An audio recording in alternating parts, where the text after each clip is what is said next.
Welcome into Rudders Recap, episode 3 for our second season. I'm Yes. always joined by CSUB's head coach of the men's basketball team, Rod Barnes. Coach Barnes, how are you doing today? I'm doing great. You're doing great. I am. 5 games into the season so far, 2-3 on the year. How are you feeling about the progression of the team with these 5 games so far?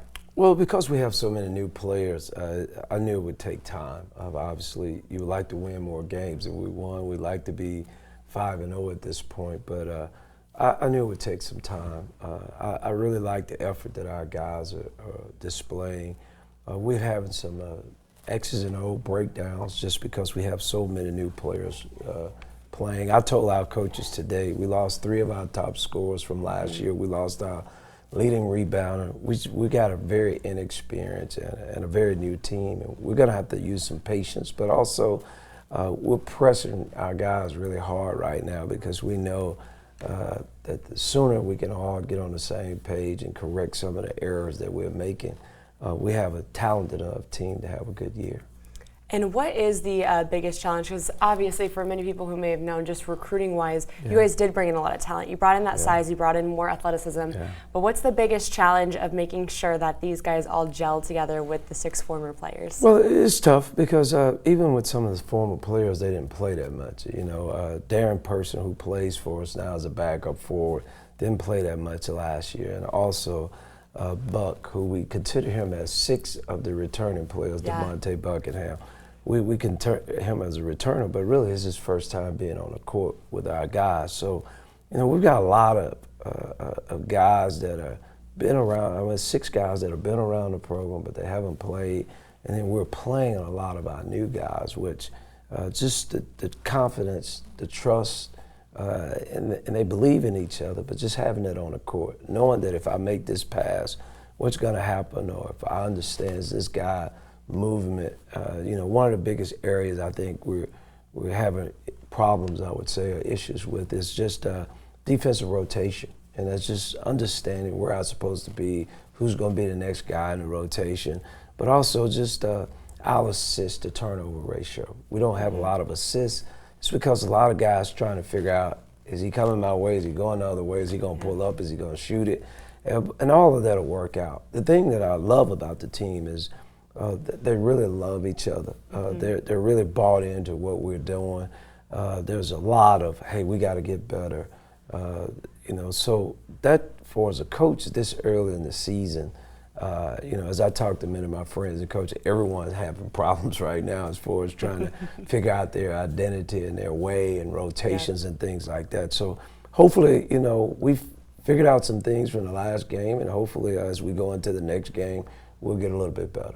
And that word identity is a coach term used across, you know, across the world, across sports in general. But when you say that, what's the hope for you about identity? What are you talking about? How do you break that down? How does Coach Barnes break that down to make it, I guess, relevant to people who, you know, may not be familiar with that? Well, as a team, you know, when you look at a team, there's teams that when you talk about identity, I think, you know, we just played San Francisco. They're a 3-point shooting team. That's their identity. They're going to live and die with the 3.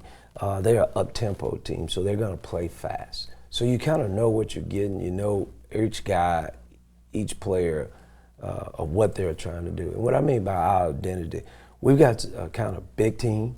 We could go with a bigger lineup, but we also can go play a little bit faster.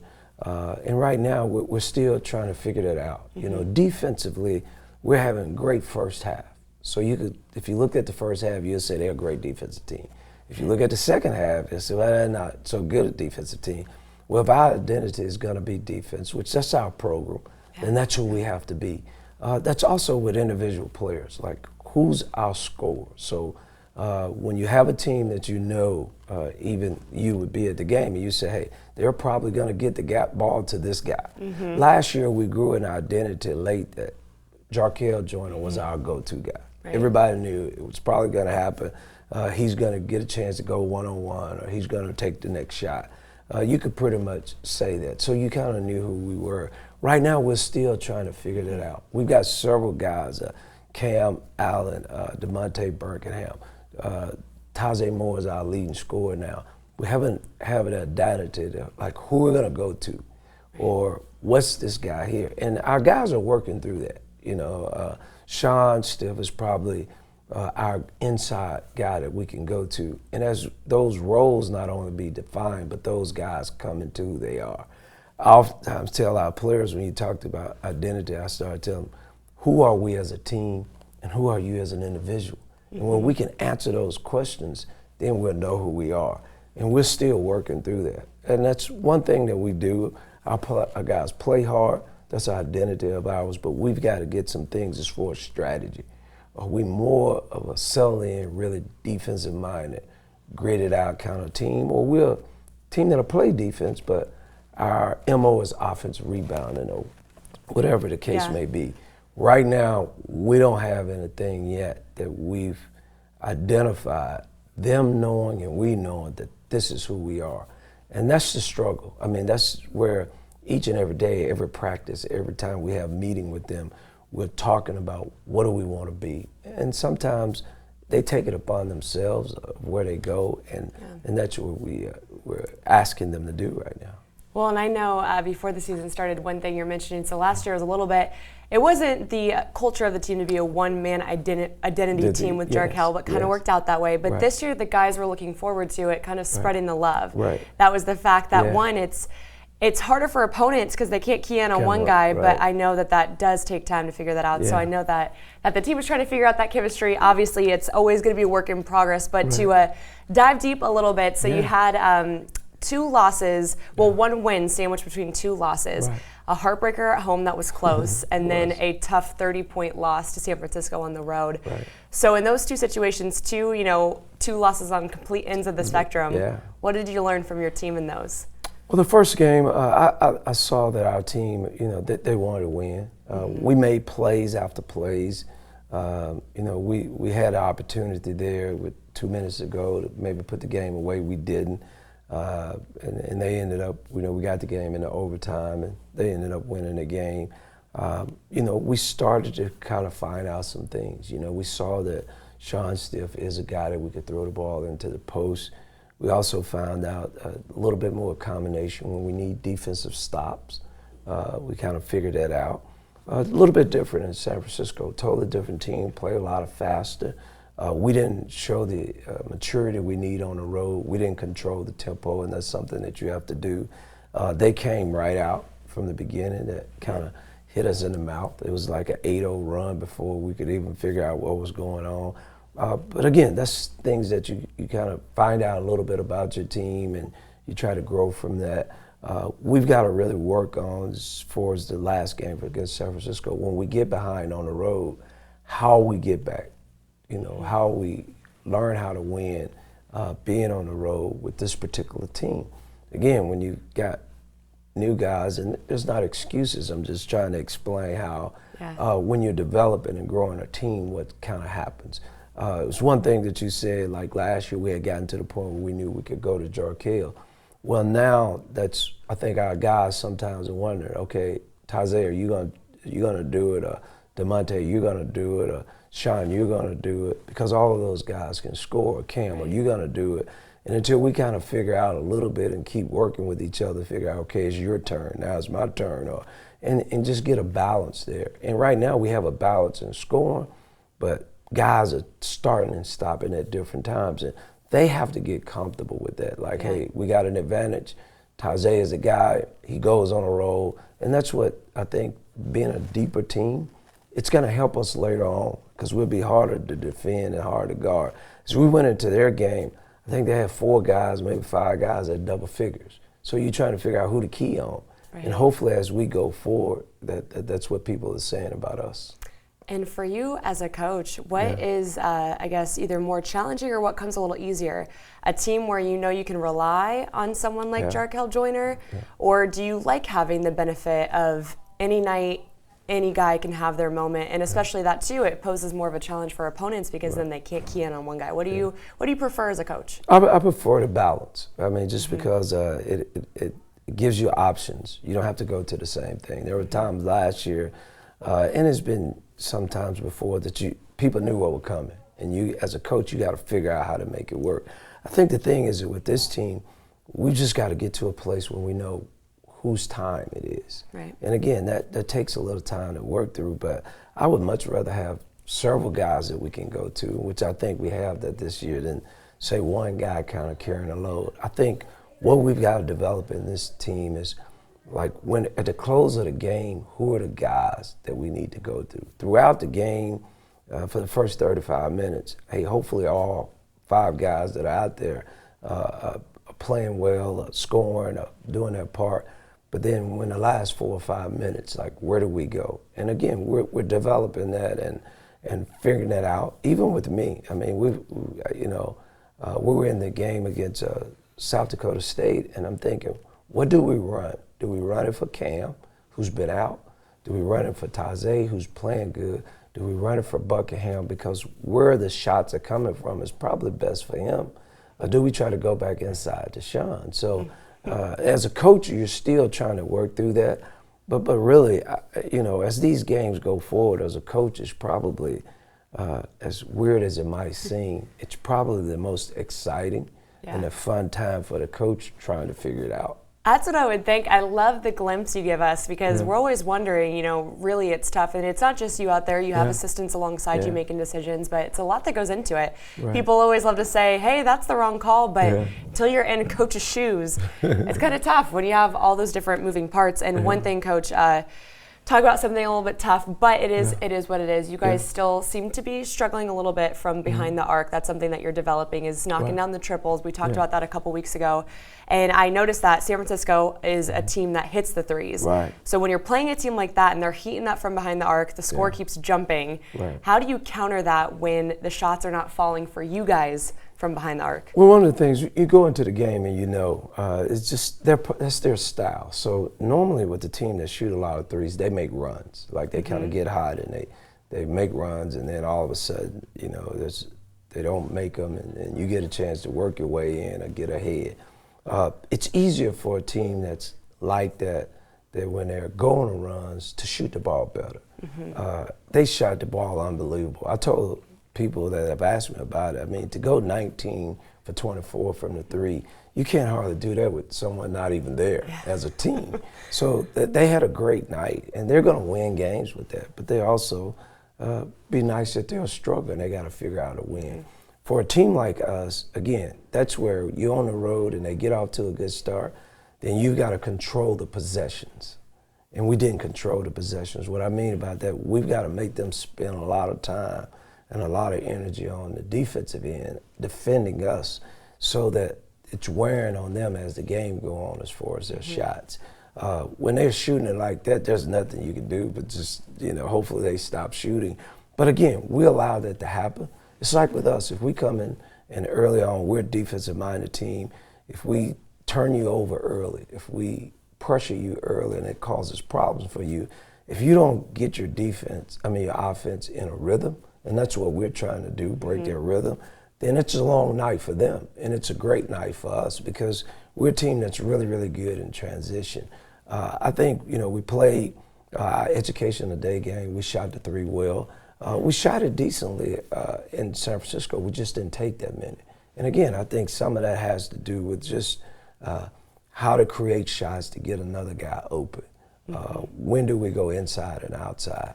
And our guys are starting to figure that out. I told our coaches, which were in our meetings, we talk about when you get to where you're sure, when you're sure something's going to happen, you have more confidence. When I know I'm going to get the ball, when I know this play works for me, until you figure that out, you're kind of indecisive, which causes you to kind of struggle. What's a good shot? What's a bad shot? Is it coming to me? Is it not? And that's why we practice every day. And again, that's probably the fun part for me, is in this, and I knew it was going to happen. Hopefully, again, you can win and they have these problems. Yeah. We could be talking here today, and we could easily be 3-2 and saying we're having a winning record. Absolutely. Just on one play. But regardless of that, we still had the issue that we have to deal with. And again, it's fun, especially when you have players and coaches that are working together, because you can see it'll be different. you could see light at the end of the tunnel. I know you say it's fun, but it's probably a little tiring too as a coach, right? It is. It's tiring because you're up and you're thinking, as I told our guys the other night, we got back from San Francisco at 2:30 and I didn't sleep. I stayed up the rest of the day. So, but that's okay. That's part of it. Because you love it. I love it. Yeah. and again, when the kids are really interested, and you're trying to teach them and they want to learn, that's what makes it fun. It's not very much fun when you're wanting to do this and your players. And that's why I'm excited about this team, because we got a good group of guys. We're going to be good. It's going to take us a little time. I would like to be a little bit further than where we are ahead, but as the year goes on, people will start seeing the development of this team.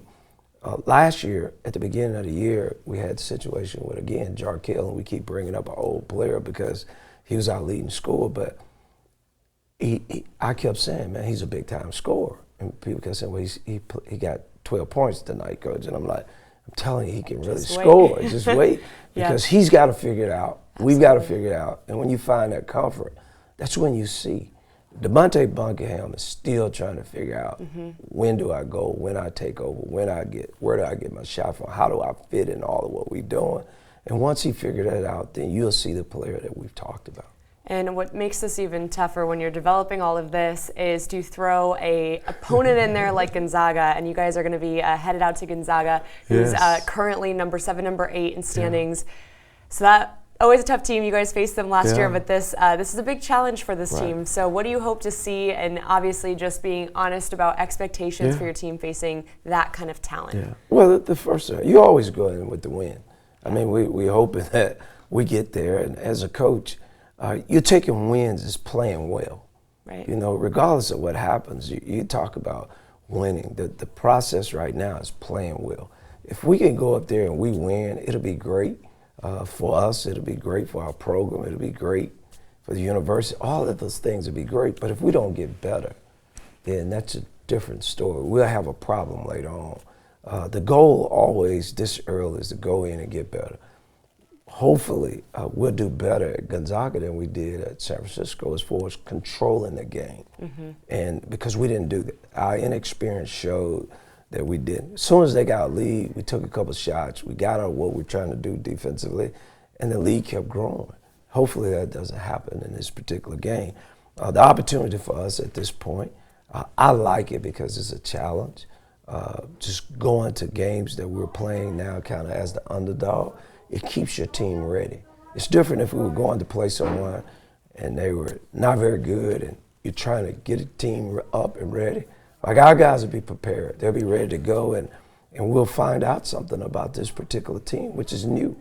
A ranked team, a lot of new guys, new faces, and we'll see if they're prepared to handle them. Yeah, and as always, big learning lesson. You guys will get some takeaways from this, depending on what happens. But with that, Coach, we're coming up on time, so we got to put you in the fast break lane. We're going to give you some quick questions. Hopefully, you have some quick answers for us. My first one's tough.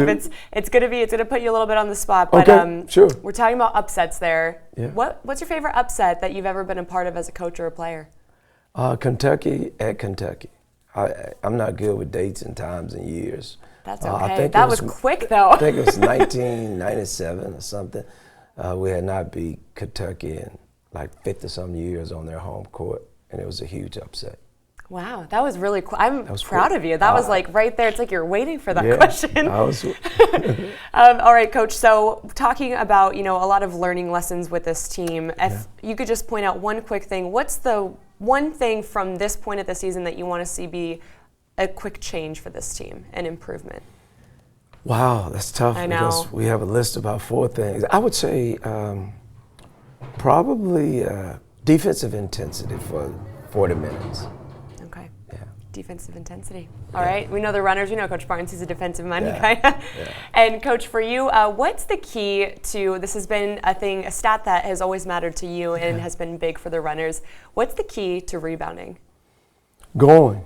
I mean, the thing is, it's the desire to want to get the basketball. I mean, really, there's great things and techniques and block out, but every great rebounding team and every great team person that rebound, they want to go, they pursue the basketball. It's something that as a team, which we keep harping on our guys. We think we're athletic, big enough and strong enough to really rebound the ball. And we've rebounded most of the teams we played against this year, but we think we're better than that.